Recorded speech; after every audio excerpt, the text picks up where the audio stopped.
The dictation will start in 5 seconds.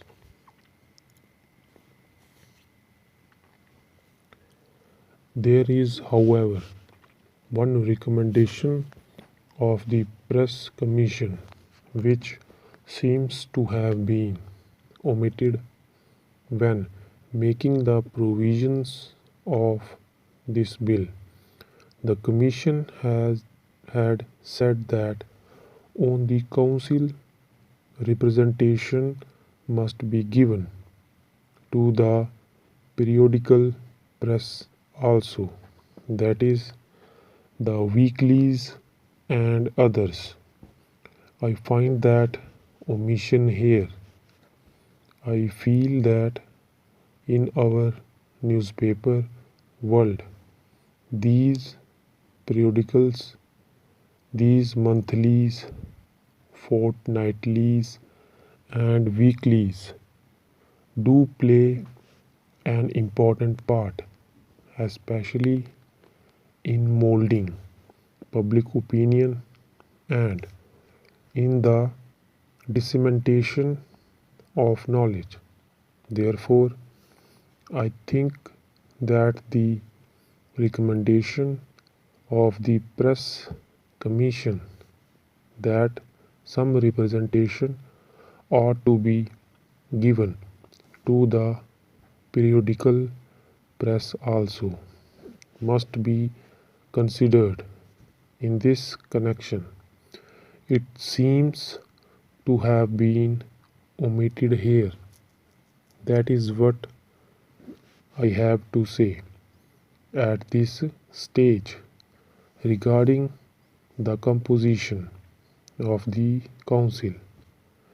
Next, I come to clause 14 of this bill, which is a very vital clause.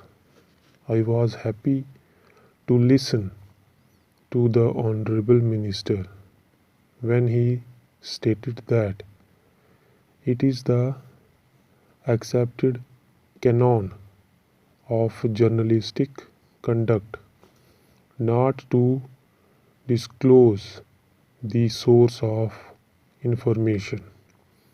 If you go through the history of journalism in India, you will find that our top men in the newspaper world had refused to divulge the source of information and they had to suffer for it, and because of such sufferings the prestige and self-respect of the profession have been very much heightened.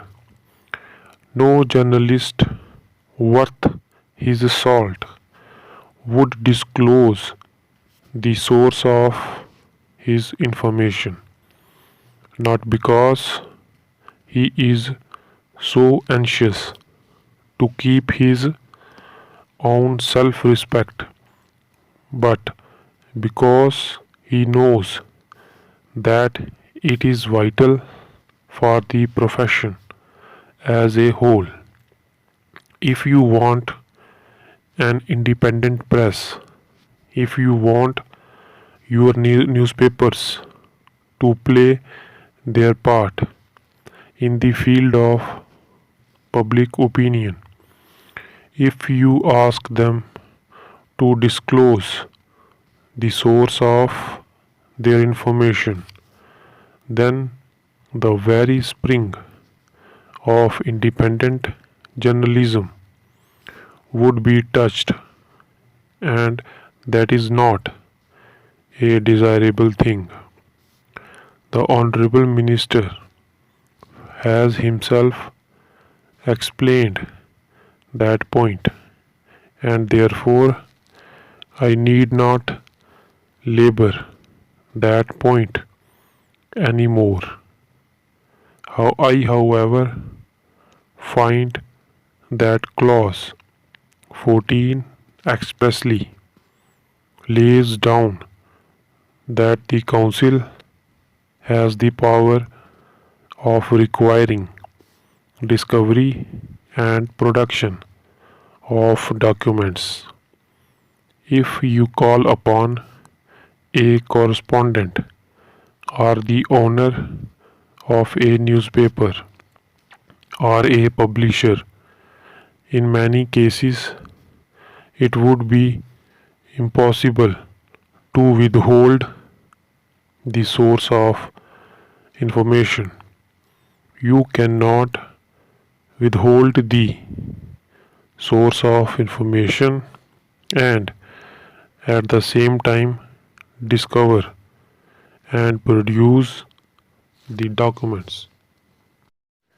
We have given notice of an amendment. Even if you want to continue the existing provision, you could provide for an exception saying that the journalist must not be required to disclose the source of information. It is not a question of just the newspaper, people, and the public being apprehensive over these things. Here is a provision which has been expressly put there. Of course, you can say that eminent journalist will be there on the council and that we can expect the leaders of the newspaper world who can be expected to be elected to this council to pay proper heed to the professional standards, but it will be better if you were to put an express provision in the bill itself. Now, the newspapers reflect political opinion of the country and there are bound to be sharp differences and however much we may try, it may not be always possible to keep within the limits. By this provision, you are giving them a handle to force an unwitting journalist or somebody holding a different view to disclose the source of information that is not called for. Coming to the other general powers of the press council, it is true as mentioned by the honorable minister himself that the powers granted to this body are far more and go far beyond the powers granted to the British Press Council in the particular statute. I quite follow that the penal provisions therein have not been called to use, as the minister himself made it clear. It is just a sanction. The body to be created will enable the profession and the industry to regulate themselves. It is some sort of a voluntary thing which is there, a sanction will have its own way. But then there is this power to summon witnesses, and as I have already mentioned, requiring them to produce documents and other things. When you give all these powers, at least some of us feel that in the present setup in our country, these powers are a little excessive. They are not called for in the present conditions existing in our newspaper world.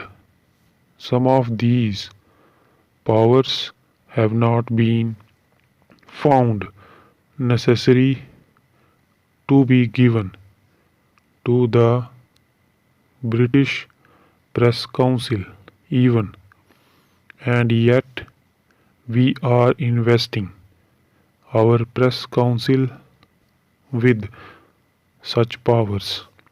It will be a rather hasty experiment to make in interesting our press council with these things. The question of censure is there. After all, we want our journalist and our newspapermen to voluntarily enforce a conduct and try to improve their standards of journalism, which will always be in their own interest.